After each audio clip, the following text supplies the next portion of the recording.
There's a story coming out of the Philippines that's so scary that it made me choke up a little bit last night as I read about it.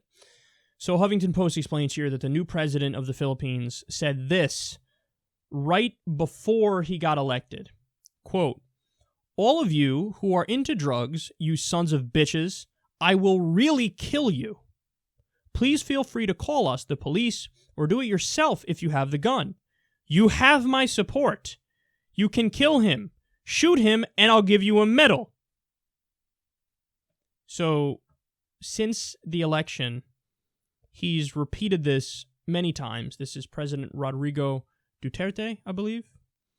And he's told people they have carte blanche to just kill drug users and drug sellers. He said it before the election, he said it right after he was elected, and he said it recently. We covered the story on it, where like he advocated for a genocide of people addicted to drugs. Well, now we learn, we have some new numbers here, now we learn that since his election, how many murders have there been of drug users and drug sellers, so people involved in the drug trade? 700. The dude is calling for a genocide of drug users and people involved in the drug trade. And 700 people have been killed since he got elected. He's saying, I'm not going to crack down on him. Of course I'm not going to crack down on him. You can murder people who do drugs. I'm on your side. Go for it. You know why I choked up when I was reading this? Because I started thinking, man, this, like, civilized society, it's like this veneer. This little veneer that's over the top of this deep, long history of savagery and barbarism. I mean, we're all savages and barbarians. We all are. And it's just rule of law and certain things that lead to order and stability and freedom and liberty.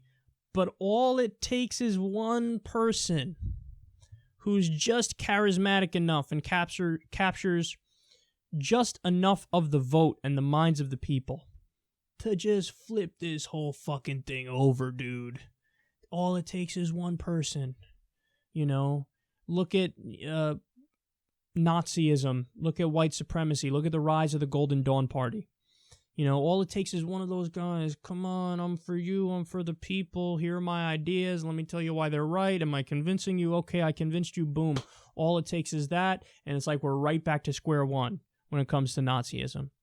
All it takes is one real, true, Kool-Aid drinking Muslim fundamentalist.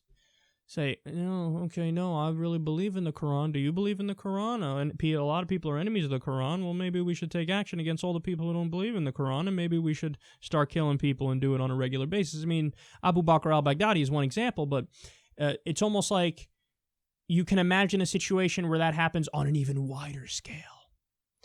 You can imagine a situation where you have another fascist dictator rise to power, or virulent strain of communism that wants to centrally control everything.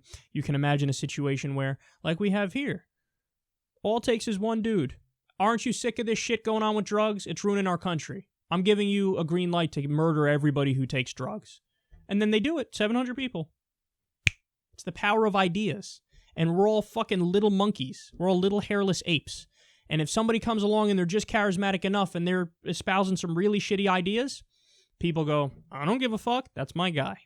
I don't think it's such a bad idea. In fact, I think it's a good idea. Kill all the drug users. What? What are you going to do? What now? So this is why I choked up, because I'm thinking, man, civilization is just this veneer over barbarism and savagery. And all it takes is one person to penetrate into civil society and say, I'm the most civil, and then advocate for the least civil ideas. And then it's all gone. Poof. It's all gone. So you can never... The bottom line is the struggle is never over. You always have to fight for liberalism. You always have to fight for secularism. You always have to fight for human rights and altruism. You always have to make the case unapologetically. And you always have to shame motherfuckers like this when they rise to power and have some authority. You have to let them know, no, you're the bad guy. You're the bad guy. Somebody's addicted to drugs. It's a medical problem. Get them some help. If you kill them, you're a murderer. You're a terrorist. You're an evil person. You're the problem. You should be locked up. You're a joke of a human being. You're a clown. So that's who the president of the Philippines is. And we should all be clear about that. And none of us should stop fighting for Enlightenment values, secular values, and free and open societies, because it's maybe more fleeting than we really think it is.